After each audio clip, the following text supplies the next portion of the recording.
को लगना चाहिए कि मैं जिंदा हूँ। पहले तो फोन आया तो मम्मी का था, बंद कर दिया तो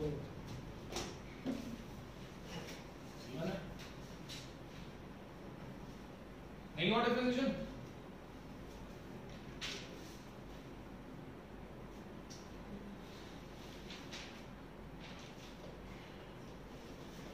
अच्छा देखो, अगर dt by dh कराया जा रहा है तो is equal to under root of 2 by d, दोनों में से कॉमन निकाल लिया जाए, दोनों के पास से रूट 2 by d कांस्टेंट है।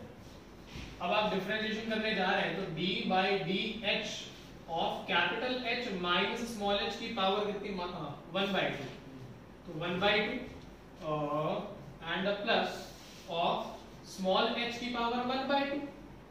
तो इसी का तो डिफरेंशिएशन करना बाकी है, इक्वल टू 0 बाद में कर लेते हैं। तो हमारे पास बनेगा क्या, रूट 2 by 3 तो चलो 0 में खत्म हो गया, ठीक है। ये 1/2 नीचे उतरेगा तो 1/2, 1/2 माइनस 1 विल बी माइनस 1/2, तो 1/2 एंड माइनस 1/2, तो h माइनस h की पावर 1/2, माइनस 1/2 का नीचे आ गया, ठीक है। अच्छा तो ये बन गया। अब क्या बच गया, अब यहाँ पे और क्या डिफरेंशिएशन बच गया, कैपिटल H तो कांस्टेंट है भाई, बाहर वाले सिस्टम का और अंदर वाले सिस्टम का, तो कैपिटल H का डिफरेंशिएशन 0, माइनस H का डिफरेंशिएशन इज -1 प्लस, अब उसका डिफरेंशिएशन बाकी, तो 1/2 root h is equals to 0। अब ये माइनस में आ गया तो उधर कर दो उसको, तो 1/2 से 1/2 तो कैंसिल हो गया, आपके पास रह गया 1/√h is equals to 1/√of h minus h, hence h minus h will be equal to h, so h by h will be equal to 2, या फिर स्मॉल h पूछा था ना आपसे, तो small h by capital H is 1/2, got it, ठीक है। मैं थोड़ा सा आपको लेके चल रहा हूँ डिफरेंशिएशन में ताकि एग्जाम में परेशानी ना आए, मेंटली प्रिपेयर्ड रहिए, ये ज्यादा क्वेश्चन तो बनता ही बनता है डिफरेंशिएशन इंटीग्रेशन का, ठीक है। तो ये चीज दिमाग में रखें। आपने अगर इस चीज का अंडर रूट को हमेशा पावर में लिखने आता है ताकि वो साइकोलॉजिकली क्या है कि याद रहता है कि पावर नीचे उतारनी है, तो वो पॉइंट याद रहता है तो अंडर रूट को देख के पता लग जाएगा, 1/2 को देख के पता लग जाएगा। फिर पावर माइनस में होती है वो तो तुम्हें पता ही, जिसके रेस्पेक्ट में डिफरेंशिएट करते हो उसका कोफिशिएंट देख लेना क्या है, तो माइनस h मतलब -1 इज द कोफिशिएंट, तो वो बाहर है, यहाँ -2h होता तो -2 लिखा जाता, गेटिंग इट, ठीक है। तो ये आंसर है इसका, नोट कर लीजिए करना है तो। चलिए एक और क्वेश्चन देखें। हाँ क्लास कब तक चालू कब करेंगे, 10:30, आधा घंटा और करना है क्या, नहीं 12 बजे जाना है स्कूल पे, अब क्या स्कूल अब भी पास नहीं हुआ हो गया तो स्कूल पे काम है गड़बड़ है पक्का, वही अच्छा जाना तो कोई करे आधा घंटा ना करे, अभी जल्दी बोलो, एक तरह ऐसा ऐसा मुंह बना के बोलते ना कि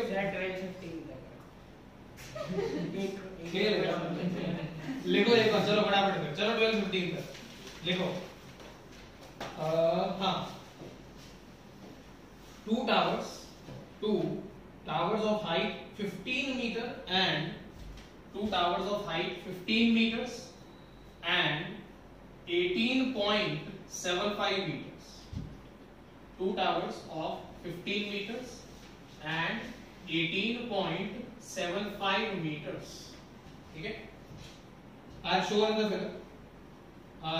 the figure, separation between the two is 6 meters, separation between the two is 6 meters, एक टावर है AB, दूसरा टावर है CD, separation between the two is 6 meters, 16 तो नहीं बोल दिए, 6 meters। उसके बाद देखो from point A a particle is projected at 12 meters per second, from point A a particle is projected at 12 meters per second which just clears point C, which just clears point C, particle C point को just clear करता है, top से निकलता है।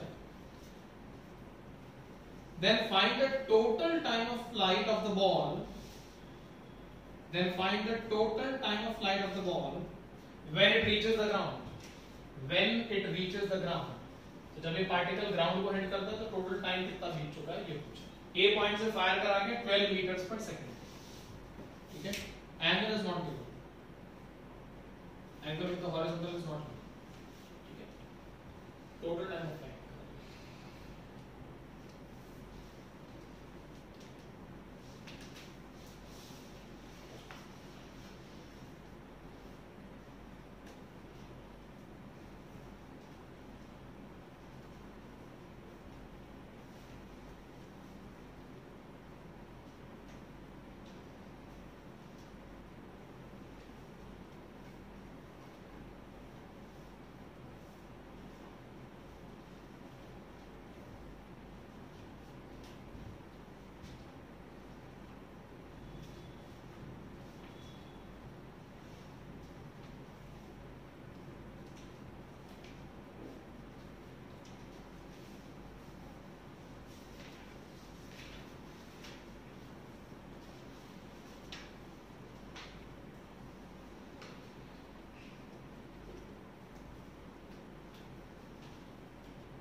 देखिए सुनिए, आपको करने में थोड़ी सी कंफ्यूजन आएगी और कुछ आपको क्वेश्चन समझ में भी आएगा।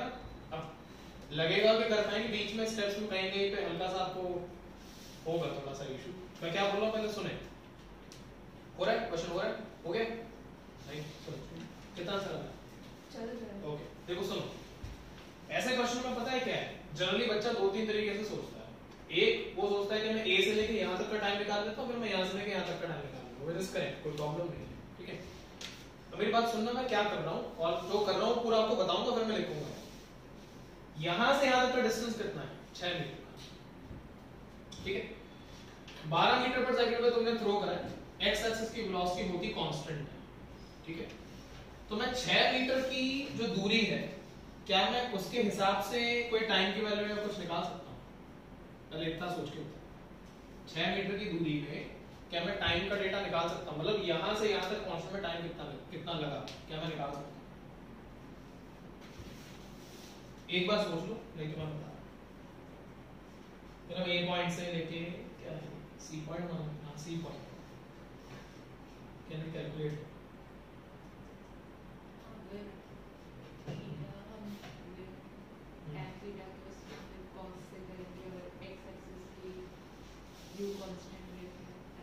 ओके, क्वेश्चन फंस गया। एक काम करो, क्वेश्चन में लिखो थीटा के बिना नहीं होगा। एक काम करो, 12 मीटर पर second is the horizontal component of the initial velocity. अब वो दूसरा 12 मीटर पर second is the initial horizontal component of the velocity. ये कर दो, वरना नहीं करेंगे। हाँ, तो मैं ये कह रहा था कि क्या हम अब निकाल सकते हैं टाइम ए से लेके सी तक का? तो 6 meters is the distance. Initial velocity is 12 along x-axis into time t. Acceleration x में तो होता ही सीधे, ठीक है। मैं इसको टाइम t1 कर देता हूँ। तो what is the value of time t1? सुनना, 0.5 seconds, ठीक है। ये 0.5 seconds a से c तक का है, यहां से यहां तक का नहीं है, और हमें जरूरत भी नहीं करने की। सुन लो, एक मिनट रुक जाओ, ठीक है। अच्छा, ये निकल गया टाइम हमारे पास। अब A से C तक की जो हाइट है, ये हाइट है 3.75 मीटर्स, ठीक है। तो मैंने इस पे लगाया SY which is 3.75 is equals to UY into time t is 0.5। भाई इस हाइट तक पहुंचने में टाइम तो सेम ही लगेगा, सीधा है 2h/g कैसे लगाओगे? अरे यहाँ से ज्यादा एंगुलर है। नहीं, पर हम यहाँ से सिर्फ c तक कर लेंगे ना, फिर c से तो हॉरिजॉन्टल नहीं तो 2v0 sin theta by g का आधा है, तो v0 sin theta by g लिखोगे ना। यहाँ से यहाँ तक एंगुलर प्रोजेक्टाइल है, तो you cannot write under root of 2h/g ना। यहाँ पे लगा सकती है तू चाहे। That means you need a velocity over here in this direction and this, और यहाँ पे तू horizontal projectile का केस लगा सकती है। यहां से यहां तक का time is under root 2h by g। Perfect direction direction पे टाइम का क्या डिपेंड, ठीक है। इतना मत सोचो, मैं सिंपल मेथड बता रहा हूं, सुनो। मैंने क्या किया यहां तक मैं क्या किया पता लगा, मैंने सिर्फ a से c तक की बात करी है, मैंने इस वाले हिस्से की बात नहीं करी। ये हिस्सा मेरे को पता 3.75 का, तो जितना टाइम ये डिस्टेंस कवर अप करने में लगेगा उतना ही टाइम की हाइट अचीव करने में लगेगा, ठीक है। तो जो हाइट जो टाइम लगा वो 0.5 सेकंड्स का लगेगा, ठीक है। माइनस हाफ इंटू जी इंटू 0.5 का स्क्वायर, यहां से मेरे को ui का आंसर निकाल के मिलता है। इसको सॉल्व करके मेरे को ui का आंसर, तो 12 मेरे को पता था, ui मेरे पास अभी आ गया, इसको सॉल्व करके।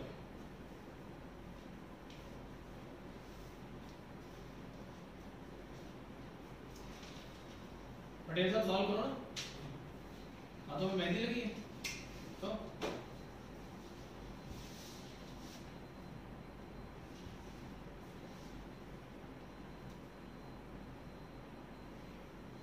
5 into 0.25 3.75 में से माइनस करें 0.5 से डिवाइड करें, जैसे कि आपको सूट होता है, टिपिकल नहीं है, कैलकुलेशन खराब मत करें। ui कितना है 10 या 15 कुछ ऐसा हो 10। तो देखें ui की वैल्यू आपके पास 10 मीटर्स पर सेकंड आ रही है, ठीक है। डोंट कॉम्प्लिकेटेड, बहुत आसान है, सब कुछ पाई के फैक्टर्स में।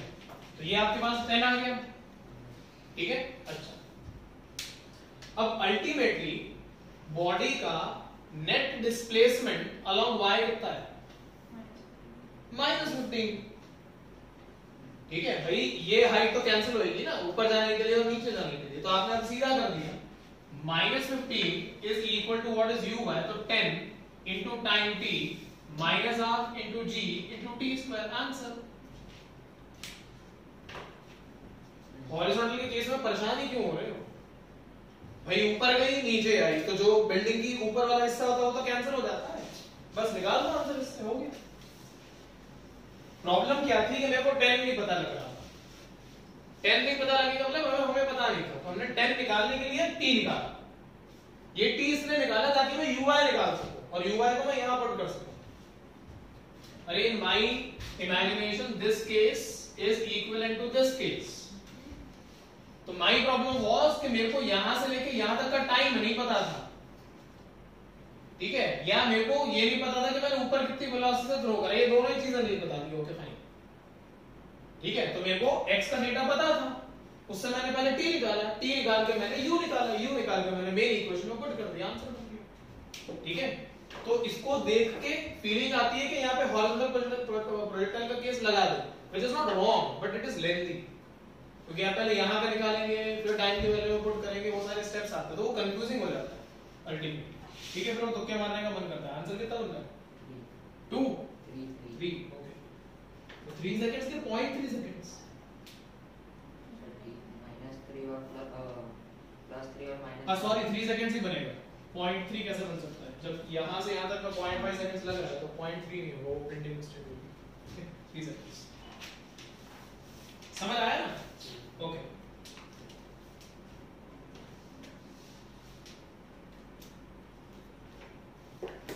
लिखो लिखो, a berry is hanging on a tree, a berry is hanging on a tree at a height of 13 meters, a berry is hanging on a tree at a height of 13 meters above the ground, at a height of 13 meters 13 above the ground, and to hit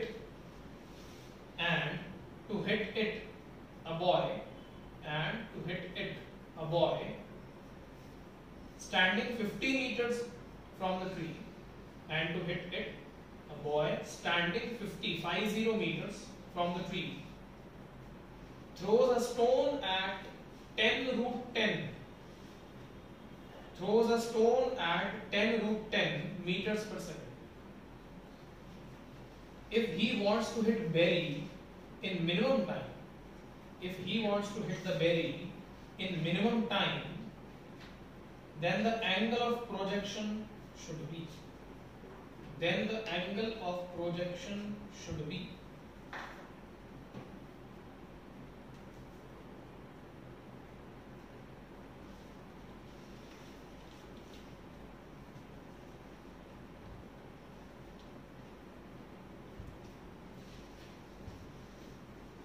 question में important ये है कि आप exam के pressure में किस तरीके से सोचते हैं।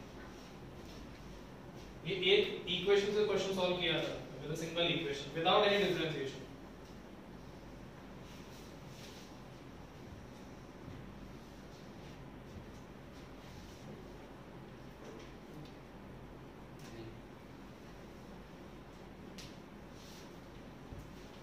ऐसे क्वेश्चनों में सबसे पहला काम किया गया डायग्राम बने। तो डायग्राम में आपको दिखेगा कि बॉय ने 10 रूट 10 पे फेंका है पत्थर को। पत्थर इस तरीके से जाके हिट करता है। तो बेरी यहाँ पे लटक गई, मान लो ये बेरी, ठीक है। तो बेरी के आपको कोऑर्डिनेट्स तो दिए हुए भाई, पॉइंट ऑफ प्रोजेक्शन ये होता है ना। तो पॉइंट ऑफ प्रोजेक्शन के रेस्पेक्ट में ये जो मीटर, ये जो डिस्टेंस है ये 15 मीटर्स है और ये जो हाइट है 13 मीटर्स है ना। This height is 13 metres also. तो बेरी के कोऑर्डिनेट दे दिए आपको, x में 50 है, y में 13 है मीटर्स ऑब्वियसली, ठीक है। Now what we know is कि y is equals to x into tan theta minus gx square by 2 u square into cosine square theta. This equation cannot fail. Why this equation cannot fail? Whether the time, whatever be the data, time का minimum maximum doesn't matter. Why? अगर ये path follow नहीं करा तो hit ही नहीं होगा भाई। ये इक्वेशन ऑफ ट्रेजेक्टरी की इक्वेशन ऑफ ट्रेजेक्टरी है। तो इस पर्टिकुलर इक्वेशन को सेटिस्फाई करे बिना तो पत्थर बेरी पे हिट कर ही नहीं सकता ना। तो y की वैल्यू मेरे को पता है कितनी है, 50 है, सॉरी अरे 13 है, 13 है। x की वैल्यू 15 है into tan theta minus g into x। अच्छा x कितना था 50, तो 50 का square divided by 2 into 10 root 10 is 100 into 10,000, तो 1000 into 1 plus tan square theta. अभी अभी समझ के हटे थे, ठीक है। तो जरा यहां से tan थीटा की वैल्यू निकालिए, क्वाड्रेटिक बनेगी। आप tan थीटा को कुछ मान लीजिए, कोई नंबर, कोई c मान लो, समझ लो, ताकि 1350c माइनस दिस कंप्लीट इसको सॉल्व करो इनटू 1 प्लस c स्क्वायर। तो आपको मेरे को tan स्क्वायर थीटा या tan थीटा की वैल्यू निकालनी है, वो लगाना पड़ेगा Shridharacharya method minus b plus minus under root of b square minus 4ac by 2, ये लगाना पड़ेगा। इसमें मिनिमम के लिए हम सीधा d की वैल्यू को d जो इक्वेशन में भरना चाहते हैं, हां d should be less than equal to 0 नहीं हमारे tan थीटा की वैल्यू थीटा।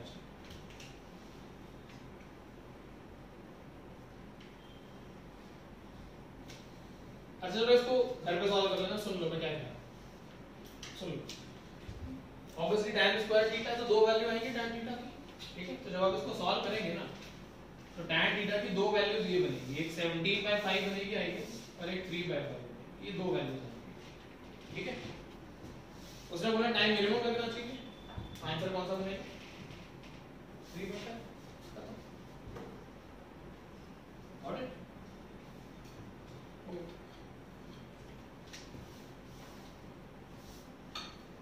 कुछ नहीं, तो छोटा एंगल हो 3/5, 17/5 कितना बड़ा 3 पॉइंट समथिंग, 3/5 इज 0.6, ये एंगल छोटा है। Got it. छोटा एंगल पे फेंकेंगे जल्दी लिखते, तुम ऐसे फेंकोगे, ऐसे फेंकोगे तो ये जल्दी जाता है, ठीक है।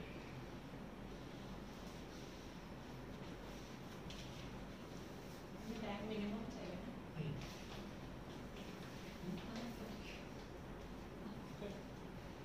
ना ना पूछ ले, कोई डाउट है तो ओके।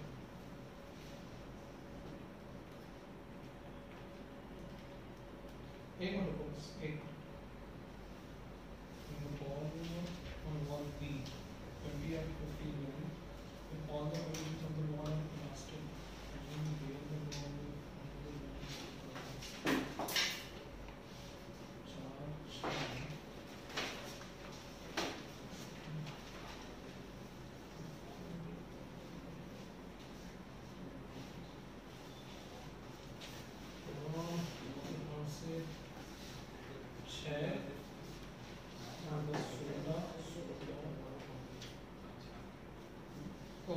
एक अच्छा क्वेश्चन करवाता हूं, लिखो।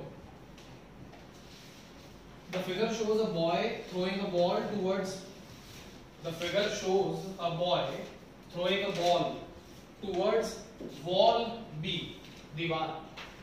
The figure shows a boy throwing a ball towards wall B at a speed of 20 meters per second. At a speed of 20 meters per second. At a speed of 20 meters per second. यहाँ पे एक boy खड़ा है मान लीजिए और उसने एक बॉल को थ्रो करा हॉरिजॉन्टल से इस तरीके से 20 मीटर्स पर सेकंड की स्पीड पे और जो एंगल ऑफ प्रोजेक्शन है विद द हॉरिजॉन्टल ये 15 डिग्री का है at an angle of 15 degree 15. If all the collisions are elastic, find where the ball will finally land on the ground. Find where the ball will finally land on the ground. ये 6 metres है, ये 4 metres है. सारे collisions elastic है. ठीक है, बहुत आसान क्वेश्चन है, सुने मैं ही बता रहा हूं, नहीं क्लिक होएगा ये. 20 मीटर में फेंका तो ये बॉल क्या करेगी, ऐसे टकराएगी. ठीक है, अच्छा अगर ये बॉल यहाँ पे नहीं होती तो बॉल तो आगे जाती और ऐसे करती. अगर बॉल नहीं होती, बी नहीं होती, तो रेंज ऑफ द बॉल कितनी बनती, v0 square sin 2 theta over g. v0 square हो गया 400 by g is 10. sin 2 theta is sin 30 degree, sin 30 is 1/2, तो 1/2, तो दिस रेंज इज 20 meters. ठीक है, अब जब ये इधर गई तो इसने कितना कवर अप करा, 6 मीटर. ठीक है, ये टकरा के वापस बॉल इस पे आएगी, बॉल ए पे. अरे यार 10 मीटर और कितना हो गया, 16 मीटर. टोटल कितना होना चाहिए, 20. तो 4 मीटर और it will return to the man. Answer खत्म. The ball will return back to the man. Condition क्या है, which can not be violated, all the collisions are elastic. तो आपकी एनर्जी कंजर्व रहेगी. अगर एनर्जी कंजर्व रहेगी तो डिस्टेंस कांस्टेंट कवर अप करेगा. तो 20 मीटर्स का रेंज निकाले और देखने कि 20 कहां पे कवर अप कर आगे. ठीक है, अब मान लीजिए ये जो पर्सन है ये थोड़ा बहुत आगे पीछे होता तो बॉल फिर नीचे गिरती. तो आपका अब ये 4 मीटर है और ये मान लो मतलब कट पिट के 2 आता, मतलब 20 को कवर 20 पूरा बनाने में ये 2 मीटर बनता. तो आपका आंसर होगा 2 मीटर्स बिहाइंड द मैन या 2 metres in front of the man, whatever. हां क्या चीज कुछ नहीं, 20 मीटर्स का रेंज बनेगा ना एक्स एक्सिस में. तो एक्स एक्सिस का टोटल डिस्टेंस 20 मीटर्स बनना चाहिए. तो 6 मीटर ऐसे कवर अप करा, 10 मीटर ऐसे कवर अप करा, 16 हो गए और 4 मीटर ऐसे कवर अप करा. तो 4 मीटर पे मैन खड़ा था तो मैन के ही हाथ में आ जाएगी वापस ऐसे. ठीक है, कभी-कभी ऐसे क्वेश्चन आ जाते हैं कंफ्यूजन से, तो बता दिए. ठीक है, चलो फिर इतना ही रखते हैं आज. वो वाला तो याद ही है ना, सुंदर कन्या है, सर है और एक तुम हो. तो तुम सुंदर कन्या को फॉलो कर रहे थे, सर तुम्हें फॉलो कर रहे थे, सुंदर कन्या मुझे फॉलो कर रहे थे. तीनों जने कहाँ पे आके मिलेंगे, तुम क्यों मिलेगा. चलो मजे करो. डीपीपी एक्स्ट्रा बची है क्या, एक लाओ.